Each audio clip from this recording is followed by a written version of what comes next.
or that? Wondering which one is better? Keep watching.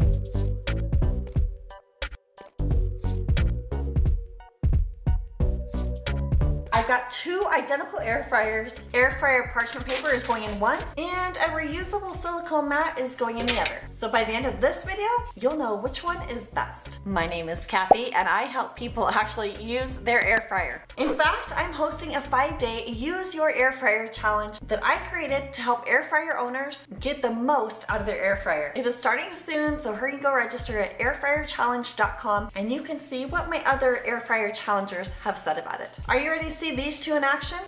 Let's go. Now, if you missed it, in February, I did a deep dive on air fryer parchment paper versus just regular parchment paper. I'll link to that video down in the description box below, but you had a lot of questions about these reusable liners. So I'm gonna answer the top 3 questions you were wondering about, such as, how well does the silicone clean up? Does the silicone actually block the heat? And do you need to put oil on these silicone liners? Plus, I got a lot of requests on how to make homemade parchment paper for the air fryer, just from regular parchment paper, so stay tuned for that as well. For the first test, we're gonna cook up some eggs in a basket. Now, this is a classic recipe that really kids can do too. Now, I just like to spray it with avocado oil, but you could butter these as well. Get a cup, or in my case, I'm just using a cookie cutter, and cut your little hole out and plop them right into the air fryer. And here's the tricky part. Just dump an egg into each little hole. The egg does a pretty good job not seeping through those little holes. Throw in some salt and some pepper, pop it in, and we'll pop in that one. And we're gonna start these at 330 for 7 minutes. And no, I did not preheat these air fryers. This is gonna be a really interesting test because according to Google,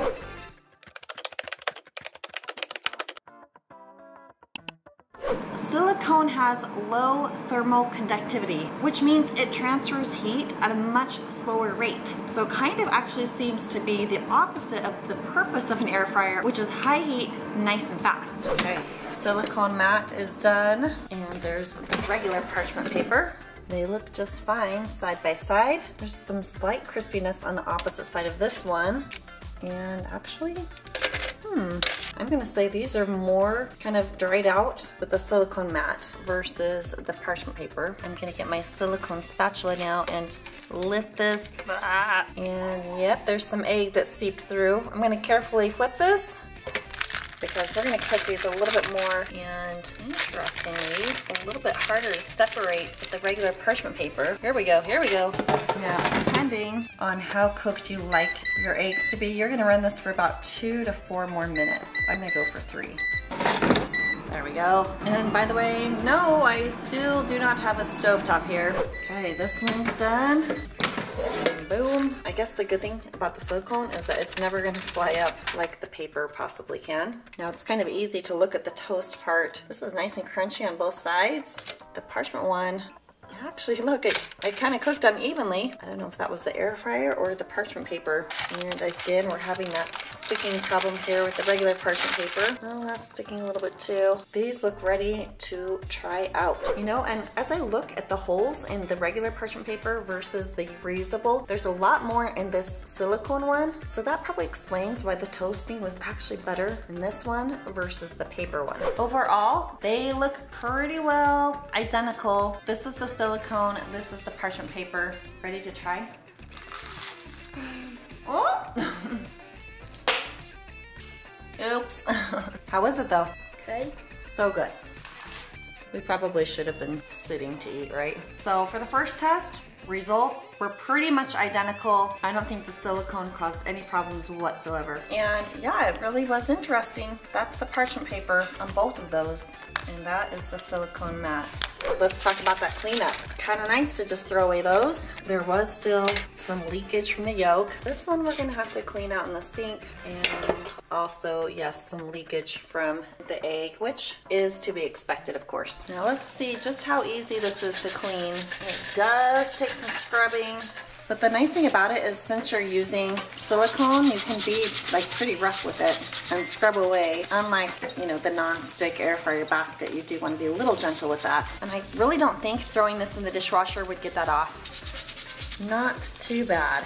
I'm gonna give it a quick little dry, and now I can kind of see there's more residue that was left on. So I probably do have some more scrubbing to do, but I got 2. So I'm gonna use this one for the next recipe, which is cinnamon rolls. And for this batch, I'm gonna spray just the right side of the oil. I'm gonna just see if oil is necessary on the silicone mats. And I never have to worry about oil on the air fryer parchment paper because it's so slick, except for eggs, I guess. And the oven instructions call for 350 for 18 to 20 minutes, but you know we don't take that long when it comes to air fryer cooking. We're gonna go 320 for 12 minutes. And these air fryers, well, yes, they were slightly preheated because I dried the air fryers just by running a preheat cycle. Here we go.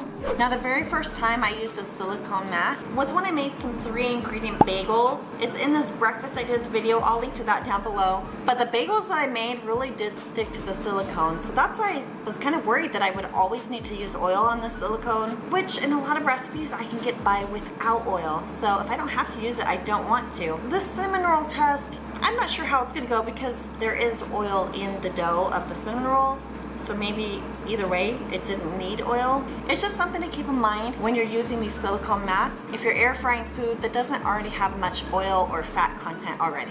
Now, did you know that baked goods have a recommended internal temperature? I have all of those types of things, plus internal temps with meats and everything listed on my 18 tips download. This is free. It's also in my book. If you want to get this free download and get weekly emails from me, go to internaltemperaturecharts.com. Now, the recommended internal temperature for these types of bread is between 180 to 190 Fahrenheit. And you can see, yeah, we've hit it here with the silicone. And look, that came up really nice too. Here's the side where I greased, just a little of that filling residue, and the non-grease side, it cleaned up pretty good. I don't really see dough there. And let's check the internal temp from just the parchment paper. It also hit that 190, maybe a little bit better on the cook through because it's close to 200, and that comes off easy peasy, no problem whatsoever. Overall, I'm pretty impressed with the results of the silicone. You can see it cooked the base of that pretty darn good. The other nice thing about the parchment is that you can kind of use it to lift things out of the air fryer basket. Of course, this is cooled a little bit, but if it's hot, it would be a little bit more challenging. Anyway, that was just one more thing that I liked about the silicone mats.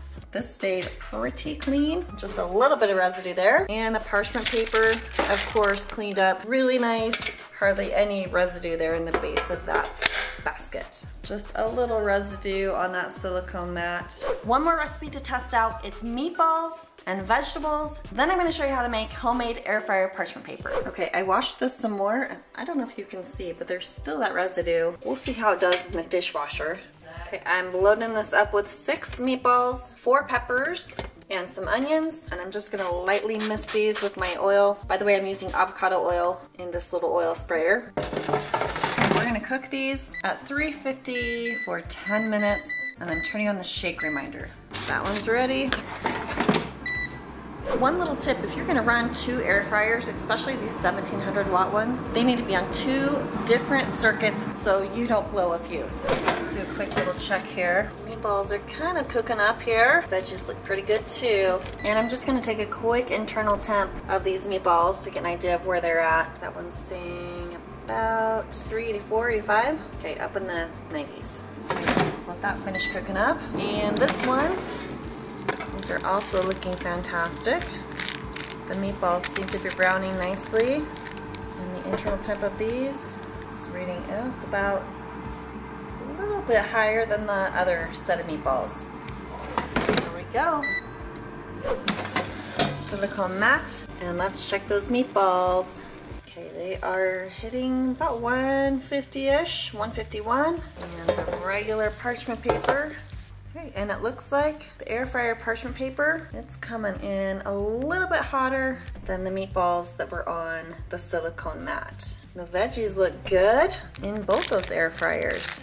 So based on this test, the silicone mat is not restricting the heat. Maybe just a tiny bit, but not enough to make a huge difference. But let's take a look at how they wash up. Bring that basket out and just drop the meatballs and veggies. And it looks like there's just a grease residue and a teensy bit of grease in here. Let's see how the parchment paper fared. put those in there.